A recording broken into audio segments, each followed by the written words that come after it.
guys, in this video I will show you how to allow access to photos on Snapchat. Yeah guys, there is an option for that, but this is not directly through the Snapchat application. You need to go to your settings site on your phone and you need to go for applications and choose manage applications. Right after that, on the search box you need to type for Snapchat and take a look for permissions on the app side on the second selection. Now when you're on the app permissions, you need to find out photos on that Snapchat.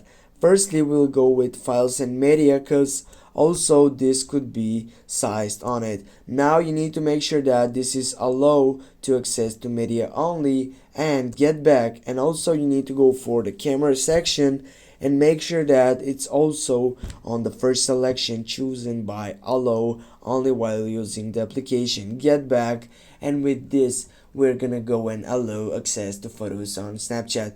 Thanks for watching guys. Don't forget to hit that like and share the video. See you soon guys.